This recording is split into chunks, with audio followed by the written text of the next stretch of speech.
الحمد لله رب العالمين والصلاة والسلام على سيد المرسلين وعلى آله وصحبه أجمعين اما بعد. محترم ناظرین، السلام علیکم ورحمۃ اللہ وبرکاتہ. آج کچھ باتیں، کچھ تفسیر 14ویں پارے سے بیان کی جائے گی. اعوذ باللہ من الشیطان الرجیم، بسم اللہ الرحمن الرحیم. انا نحن نزلنا الذکر وانا له لحافظون. We ourselves have sent down this dhikr and we are there to protect it. اس نصیحت نامے کو ہم ہی نے نازل کیا ہے اور ہم ہی اس کے محافظ ہیں. یہ سورۃ الحجر کی آیت نمبر 9 ہے. دیکھنے کو تو یہ قرآن کریم کی ایک مختصر سی آیت ہے. اس کے اندر اللہ رب العالمین نے ایک عظیم الشان اعلان کیا ہے، اور اعلان ایسا ہے کہ اس کے اندر ایک عمومیت ہے، ایک زور ہے، اس کے اندر ایک تاکید ہے، ایک بشارت ہے، گویا ایک یقین کی کیفیت اس کے اندر ہے. جو بات اللہ رب العالمین نے یہاں پر بیان فرمائی وہ قرآن کریم کے تعلق سے ہے، قرآن کریم کی حفاظت کے تعلق سے ہے کہ قرآن کریم کی حفاظت کا ذمہ اللہ رب العالمین نے خود لیا ہے. یہ بہت بڑی بات ہے.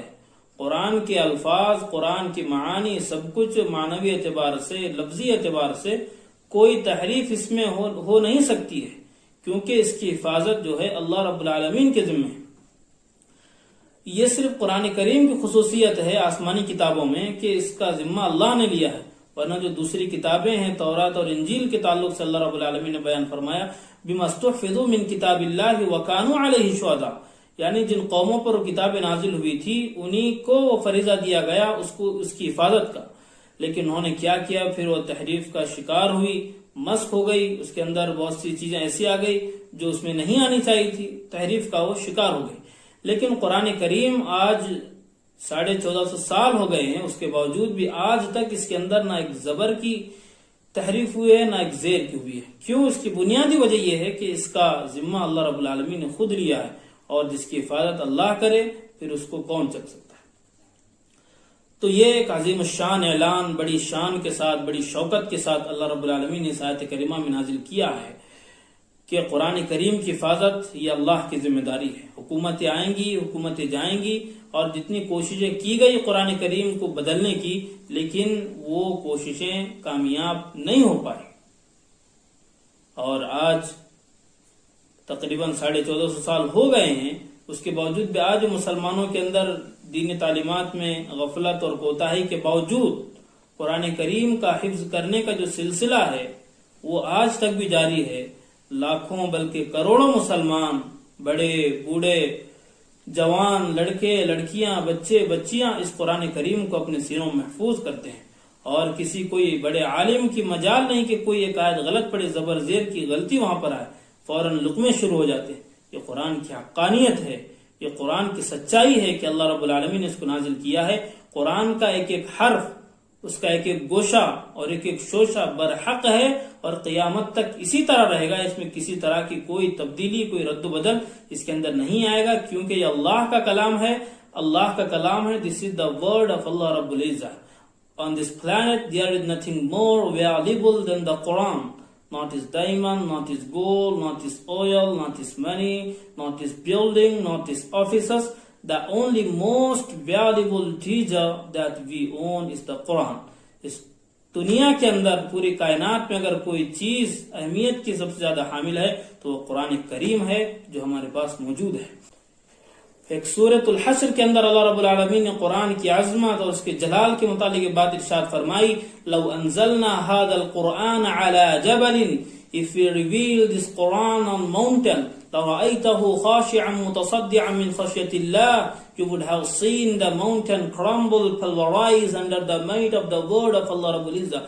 یہ بات اللہ رب العالمین نے بیان فرمایا، اگر پہاڑ پر قرآن کریم کو نازل کیا جاتا تو وہ بھی ریزہ ریزہ ہو جاتا، چکنا چور ہو جاتا.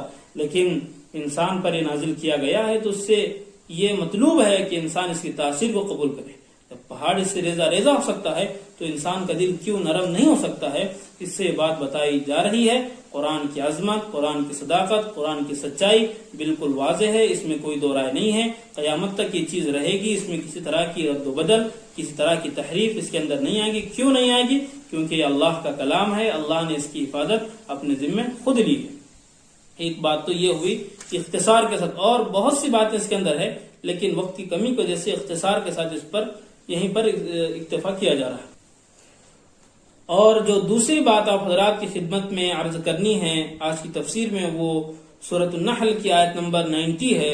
اس کے اندر اللہ رب العالمین نے بیان فرمایا، ان اللہ یأمر بالعدل والاحسان وایتاء ذی القربى وینہی عن الفحشاء والمنکر والبغی یعظکم لعلکم تذکرون۔ بلا شبہ اللہ انصاف کا اور بھلائی کا اور رشتہ داروں کو دینے دلانے کا حکم کرتا ہے، اور بے حیائی سے اور نامعقول کلام سے اور سرکشی سے روکتا ہے، اور تمہیں نصیحت کرتا ہے شاید تم دھیان دو۔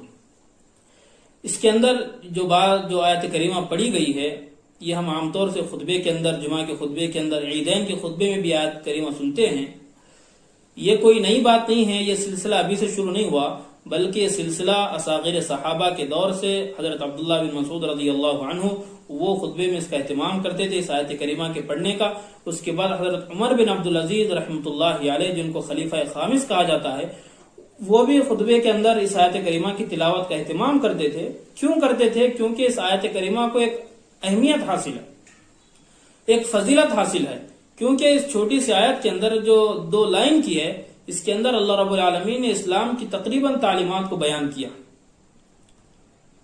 چند الفاظ میں اسلام کی پوری تعلیمات ہمارے سامنے آ گئی۔ 3 باتوں کا حکم دیا اور 3 باتوں سے منع کیا۔ حکم 3 باتوں کا دیا، ان اللہ یأمر بالعدل، سب سے پہلا جو حکم دیا، اللہ عدل کا حکم کرتا ہے۔ عدل کہتے ہیں کہ آدمی تمام عقائد میں، اعمال میں، اخلاق میں، معاملات میں وغیرہ وغیرہ عدل کے ساتھ، اعتدال کے ساتھ کام دے، انصاف کے ساتھ کام دے۔ اگر دشمن بھی سامنے ہے تو دشمن سامنے ہے تو معاملہ اس میں ہے، دشمن کے سامنے ہونے کے باوجود اگر انصاف کے ساتھ ہم کام نہیں لیں گے تو اس کی پکڑ ہوگی۔ تو دشمن بھی ہے تو اس کے ساتھ بھی احسان کا، اس کے ساتھ بھی اعتدال کا، انصاف کا معاملہ کیا جائے گا، جیسا کہ ہمیں سیرت مبارکہ میں کثیر واقعات اس طرح کے ملتے ہیں کہ آپ نے دشمنوں کے ساتھ بھی انصاف کے ساتھ کام لیا۔ دوسرا جو حکم دیا اللہ رب العالمین نے احسان کا، یہ احسان جو ہے بڑا وسیع اس کا مفہوم ہے۔ احسان جو عام طور سے ہم اردو میں سمجھتے ہیں، کسی کے ساتھ کوئی اچھا کام کیا تو وہ احسان ہے، یہ بھی احسان ہے، اس سے کوئی انکار نہیں، لیکن احسان کا بہت وسیع مفہوم ہے۔ روح المعانی کے اندر جو بات بیان کی گئی احسان کے تعلق سے، الاتیان بها علی الوجہ اللائق، انتہائی خوبصورتی کے ساتھ کسی کام کو انجام دینا، یہ احسان ہے۔ اب احسان یہ عبادات میں بھی ہے، جیسا کہ حدیث جبریل میں ہمیں یہ بات ملتی ہے کہ مل احسان، فرمایا ان تعبد اللہ کأنک تراہ فإن لم تکن تراہ فإنہ یراک، کہ احسان کیا ہے؟ احسان یہ ہے کہ اللہ کی عبادت ایسے کی جائے، ایسا محسوس ہو کہ گویا ہم اللہ کو دیکھ رہے ہیں۔ اگر یہ کیفیت نہ ہو تو کم سے کم اتنی کیفیت ضرور ہونی چاہیے کہ اللہ ہمیں دیکھ رہا ہے۔ یہ احسان ہے عبادات میں۔ اس کے بعد طاعت، اسی کی ایک قسم ہے، عبادات کی قسم طاعت ہے۔ اس کے بعد معاملات میں، معاشرت میں، تجارت میں، ان تمام چیزوں میں احسان ہوگا۔ احسان کے متعلق اللہ رب العالمین نے محسنین کے متعلق بے شمار جگہوں میں قرآن پاک میں بات ارشاد فرمائی ہے، فاعف عنہم واصفح ان اللہ یحب المحسنین، کہ کسی کی غلطی معاف کرنا یہ بھی احسان ہے۔ اس کے بعد کہا ولا تفسدوا فی الارض بعد اصلاحها وادعوه خوفا وطمعا ان رحمت اللہ قریب من المحسنین۔ تو یہاں پر بھی اللہ رب العالمین نے احسان کی بات کہی کہ فساد نہ پھیلانا، یہ بھی کیا ہے؟ ایک احسان ہے۔ یعنی احسان کسی ایک خاص کے ساتھ نہیں ہے، ایک محدود ہم اس کو نہیں کر سکتے، بڑا وسیع مفہوم ہے۔ بنیادی طور پر ہم یہ سمجھے احسان کہتے ہیں کہ انتہائی خوبصورتی سے کوئی کام کو انجام دینا، یہ احسان کہلاتا ہے۔ تو اس کا بھی اللہ رب العالمین نے حکم دیا احسان کا۔ دوسرا حکم یہ ہے۔ تیسرا حکم جو اللہ رب العالمین نے دیا وہ ایتاء ذی القربیٰ، رشتہ داروں کے متعلق یہ بات بیان فرمائی، رشتہ داروں کو دینے دلانے کا حکم اللہ رب العالمین نے بیان فرمایا۔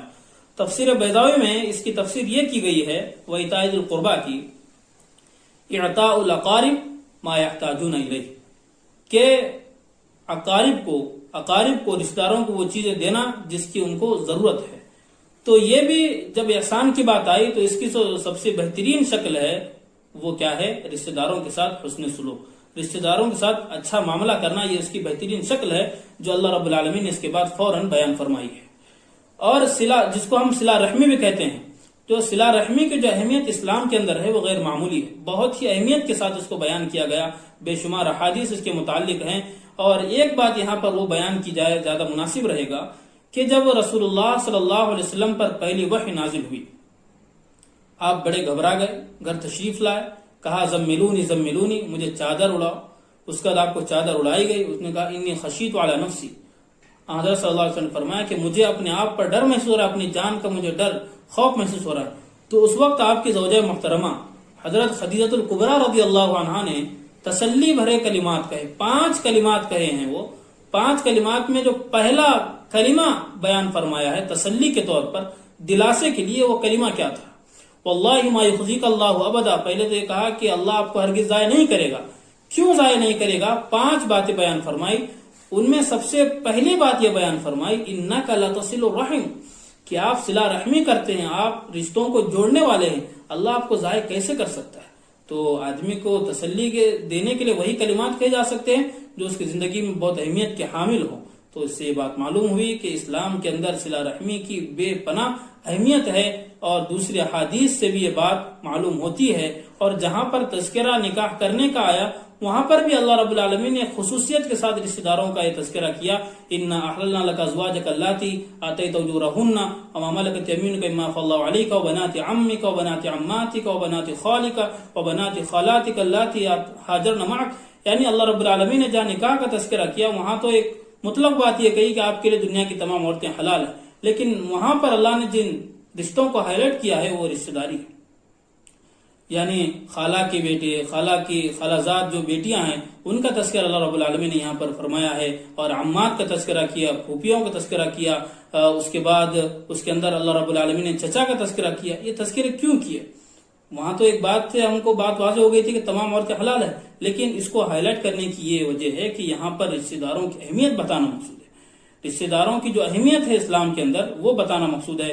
اس طرح حدیث میں جو بات ملتی ہے کہ حضرت ابو طلحہ انصاری رضی اللہ عنہ جب اپنا باپ وہ کیا کرنے والے تھے، اللہ کے حضور میں پیش کرنے والے تھے، یعنی اللہ کے راہ میں خرچ کرنے والے تھے، تو یہی بات ارشاد فرمائی نبی پاک صلی اللہ علیہ وسلم نے اپنے رشتہ داروں میں یہ باغ تم کیا کرو، خرچ کر دو، رشتہ داروں کو دے دو، اس کا زیادہ تمہیں حق ملے گا، ایک تو رشتہ داری نبھانے کا، دوسرا اللہ کے راہ میں خیرات کرنے کا، دو تم کو اجر ملے گی۔ تو بہت سی باتیں معلوم ہوتی ہے، اور بھی بہت سی باتیں رشتہ داروں کے تعلق سے۔ تو صلہ رحمی جو ہے یہ بہت بنیادی چیز ہے، آدمی اس سے کبھی دور نہ ہو، اس کا اہتمام کرے، رشتہ داروں کے ساتھ ہمارا معاملہ صحیح ہو، کیونکہ اگر ہر رشتہ دار یہ سوچے کہ میرا معاملہ اپنے رشتہ دار کے ساتھ صحیح ہو تو دنیا کے اندر سے نفرتیں ختم ہو جائیں گی، محبتیں پیدا ہوں گی۔ ایک بات جو 3 چیزوں سے اللہ رب العالمین نے منع فرمایا ہے وہ کیا ہے؟ وہ یہ ہے، پہلی چیز یہ ہے وَيَنْهَا عَنِ الْفَحْشَاءِ، فحش کاموں سے اللہ رب العالمین، یہ فحش گفتگو ہو سکتی ہے، فحش کلام ہو سکتا ہے، فحش سننا، فحش بولنا، یہ تمام چیزیں اس کے اندر آ گئی، بری باتیں۔ یعنی ایک صحیح عقل رکھنے والا جس کو صحیح نہ سمجھے وہ کیا ہے؟ فحشا، ایک واضح طور پر۔ منکر وہ برائی ہے جو شریعت کے اندر حرام ہے، اس کو منکر کہیں گے۔